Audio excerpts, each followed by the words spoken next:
શેરડી રોપણીને શુગર સંચાલકો અને ખેડૂતો આમને સામને। ખેડૂતો કહી રહ્યા છે ઓક્ટોબરથી શેરડી રોપણી કરો। શુગર ફેક્ટરી સંચાલકો કહી રહ્યા છે 1 સપ્ટેમ્બરથી શેરડી રોપણી કરો। જ્યારે 1 ઓક્ટોબરથી શેરડી રોપણ કરવા ખાંડ ઉદ્યોગ સંઘના એમડીનો શુગર મિલોને પરિપત્ર।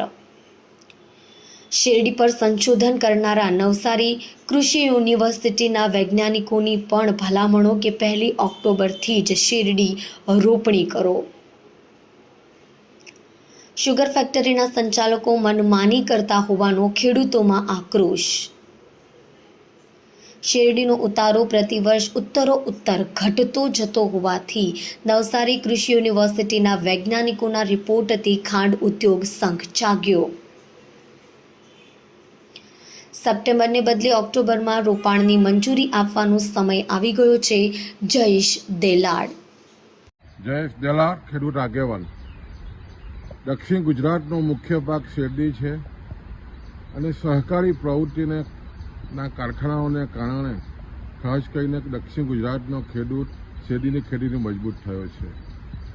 પણ જે રીતે છેલ્લા 50 વર્ષથી જે રીતે સતત શેરડીની ખેતી થઈ રહી છે અને પેટર્ન પણ જે રીતે બદલાઈ છે અને ખાસ કરીને છેલ્લા 10 વર્ષથી સપ્ટેમ્બરમાં વાવેતર કરવાની જે રીતની ભલામણો થઈ રહી છે અને ખાસ કરીને જે રીતે સુગર ફેક્ટરીઓ જે સપ્ટેમ્બરમાં વાવેતર આપી રહી છે એના અનુસંધાનમાં ખેડૂતો વહેલી વાવણીને કારણે વહેલી કાપણીની નીતિને કારણે જે રીતની સ્થિતિ બની છે સપ્ટેમ્બરમાં સતત વરસાદ અને ઉગાવો પણ ઓછો અને ખાસ કરીને કૃષિ તજજ્ઞોની પણ જે રીતે ભલામણ આવી રહી છે કે તમારે ઓક્ટોબરમાં જ વાવેતર આપવું જોઈએ એના અનુસંધાનમાં ગુજરાત રાજ્ય ખાંડ ઉદ્યોગ સંઘે તમામ સુગર ફેક્ટરીને પરિપત્ર કર્યો છે।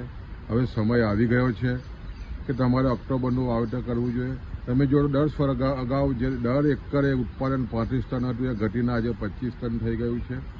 પણ જે રીતે સંચાલકો પોતાની મનમાની કરી રહ્યા છે અને જે હજુ પણ સપ્ટેમ્બરમાં વાત જે કરી રહ્યા છે આપવાનું જે વાવેતર છે એ ખેડૂતોમાં ભારે આક્રોશ છે અને ખાસ કરીને જ્યારે કૃષિ તજજ્ઞોની ભલામણ હોય અને સતત એકરિત ઉત્પાદન ઘટતું હોય ત્યારે આવનારા દિવસોમાં ઓક્ટોબરનું વાવેતર આપવું સમગ્ર સુગર સંચાલકોએ હવે વિચારવું પડશે અને ખેડૂતો પણ મક્કમ બન્યા છે કે આવનારા દિવસોમાં ઓક્ટોબરમાં જ વાવેતર થવું જોઈએ।